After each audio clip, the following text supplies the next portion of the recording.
ओडिशा के जगन्नाथपुरी में ज्येष्ठ पूर्णिमा को स्नान पूर्णिमा मनेगी। इस दिन भगवान जगन्नाथ अपने भाई बलभद्र और बहन सुभद्रा के साथ श्री मंदिर में भक्तों के सामने स्नान करते हैं। पूरे साल में सिर्फ इसी दिन भगवान जगन्नाथ को मंदिर में ही बने सोने के कुएं के पानी से नहलाया जाता है, इसलिए इसे स्नान पूर्णिमा कहते हैं। स्नान के बाद भगवान बीमार हो जाते हैं और 15 दिन तक किसी को दर्शन नहीं देते। 16वें दिन नवयौवन श्रृंगार के साथ दर्शन देते हैं। उसके अगले दिन रथ यात्रा पर निकलते हैं। गुंडीचा मंदिर अपनी मौसी के यहाँ जाते हैं। जब भगवान बीमार रहते हैं तब 27 किलोमीटर दूर आलारनाथ मंदिर में दर्शन होते हैं।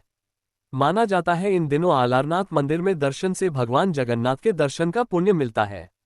आलारनाथ भगवान जगन्नाथ के भक्त थे। रोज शीशे में भगवान की छवि को स्नान करवाते हैं ताकि बीमार न हो।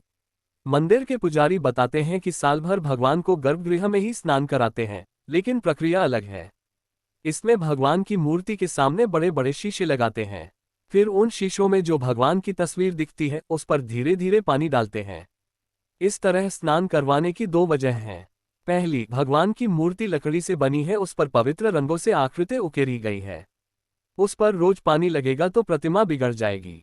दूसरी वजह के पीछे मान्यता है कि भगवान बहुत कोमल हैं और उन्हें हर दिन नहलाएंगे तो वे बीमार पड़ सकते हैं। इसी कारण साल में एक बार रथयात्रा से 16 दिन पहले पड़ने वाली ज्येष्ठ महीने की पूर्णिमा पर भगवान की प्रतिमाओं को मंदिर से बाहर लाया जाएगा। इसे स्नान यात्रा कहते हैं।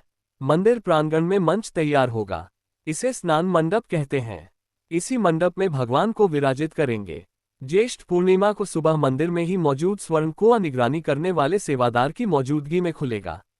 वैदिक मंत्रों के साथ स्नान की विधि शुरू होगी। सोने के कुएं के पानी से भगवान जगन्नाथ, उनके भाई बलभद्र, सुभद्रा और सुदर्शन को सोने के 108 घड़ों से स्नान करवाया जाएगा। कस्तूरी, केसर और अन्य औषधियों से होता है स्नान। स्नान के लिए सोने के 108 घड़ों में पानी भरा जाता है। उनमें कस्तूरी, केसर, चंदन और कई तरह की औषधियां मिलाएंगे। स्नान मंडप में 3 बड़ी चौकियों पर भगवानों को विराजित किया जाएगा।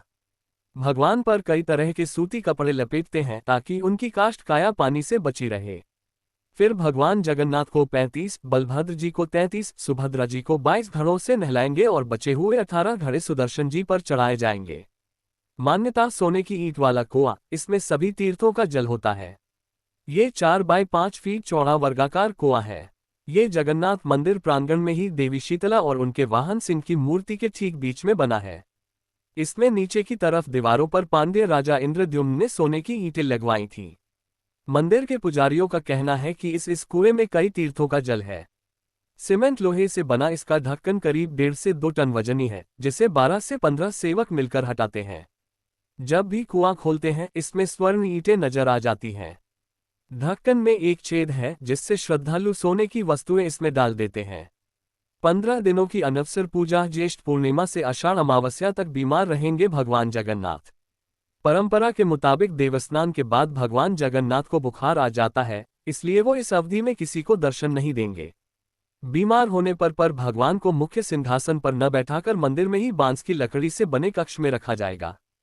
15 दिनों तक 56 भोग की जगह औषधियों से युक्त सामग्री, दूध, शहद आदि चीजों का भोग लगता है। इसे ही भगवान की अनवसर पूजा कहा जाता है। अनवसर पंचमी पर भगवान के अंगों में आयुर्वेद के विशेष तेल की मालिश होगी। उसे फुल्लरी तेल कहते हैं। माना जाता है कि ये तेल लगाने के बाद भगवान को धीरे धीरे बुखार से राहत मिलने लगती है। अनवसर दशमी रहेगी। इस दिन भगवान रत्न सिंहासन पर विराजमान हो जाएंगे। उसके अगले दिन भगवान के शरीर पर विशेष औषधियां लगेंगी। उसको खलील आगे कहते हैं। आषाढ़ अमावस्या को भगवान के विग्रह को ठीक करके सजाया जाएगा। उसके अगले दिन नव यौवन दर्शन होंगे। इस दिन रथयात्रा के लिए भगवान से आज्ञा ली जाएगी। आषाढ़ शुक्ल पक्ष द्वितीया को सुबह गुंडीचा रथयात्रा शुरू होती है।